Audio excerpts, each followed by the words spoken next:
Chers amis, bonjour et bienvenue dans cette nouvelle vidéo d'Alzheimer jour après jour pour aborder le sujet « Oser le dire ». Alors pourquoi ce sujet? Eh bien parce que très souvent on a peur de dire à l'entourage, voire même parfois à la famille, que la personne est atteinte de maladie d'Alzheimer. Comme si cette maladie était honteuse, comme si on en était responsable. Autant il est assez facile de dire qu'on a un cancer, autant il est difficile souvent de dire que son compagnon, sa compagne, son père, sa mère est atteint de maladie d'Alzheimer. Et pourtant c'est tellement important. En effet, ce n'est pas une maladie honteuse, ce n'est pas non plus une maladie contagieuse, et on n'a que des bénéfices à dire le diagnostic. Je vais vous lire ce que m'a écrit l'un d'entre vous, Georges, qui m'a écrit cette semaine, et qui me dit « Nous avons continué la vie dans la même direction qu'autrefois. On voyage plus à l'étranger, mais on va au restaurant, dans les musées, à la gymnastique. On rencontre nos amis, mais on ne danse plus. Je n'ai pas honte de sortir avec ma femme. J'informe au préalable les gens que l'on rencontre, et nous n'avons comme retour que bienveillance, empathie et souvent compassion. » Voilà ce que m'a écrit l'un d'entre vous de son vécu, d'oser dire que la personne est malade.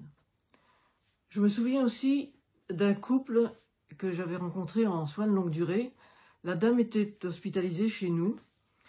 Elle était très valide physiquement, mais avait une évolution assez importante de sa maladie d'Alzheimer, puisqu'elle était entrée en soins de longue durée. Et lorsque j'ai vu son époux, il m'a dit « Voilà, docteur, j'aimerais bien pouvoir continuer à aller dans le club de 3e âge de mon quartier, auquel nous allons toutes les semaines. Donc si vous êtes d'accord, eh bien je viendrai la chercher tous les mardis après-midi et j'irai passer l'après-midi avec elle.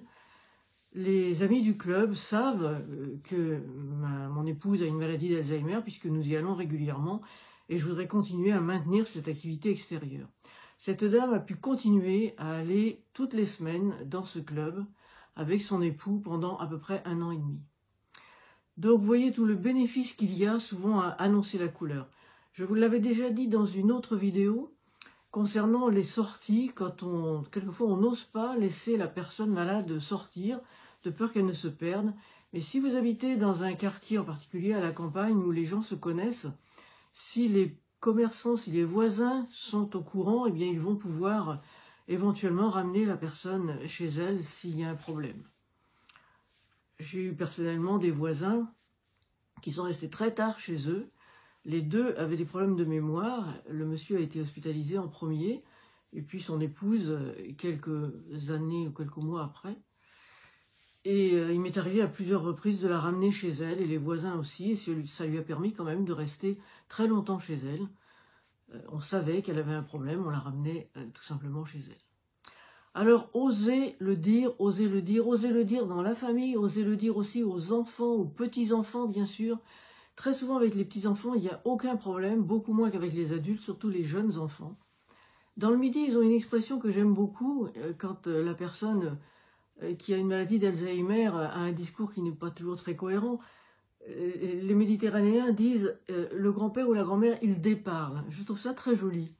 Et je pense qu'un enfant est parfaitement capable de comprendre ça, et pour un petit, il n'y a vraiment aucun problème. Donc c'est très simple de lui expliquer que par moment, bah oui, peut-être que le grand-père, la grand-mère va dire des choses un peu bizarres, mais c'est pas grave, ou faire des choses un peu bizarres.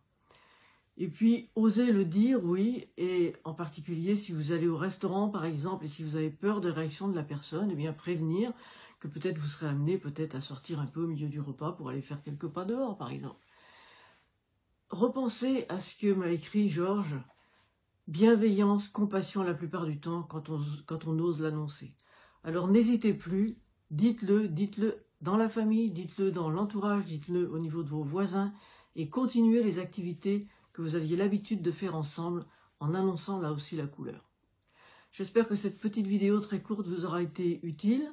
Merci de me le faire savoir dans les commentaires, de vous abonner si ce n'est pas déjà fait. Et à très bientôt dans une prochaine vidéo.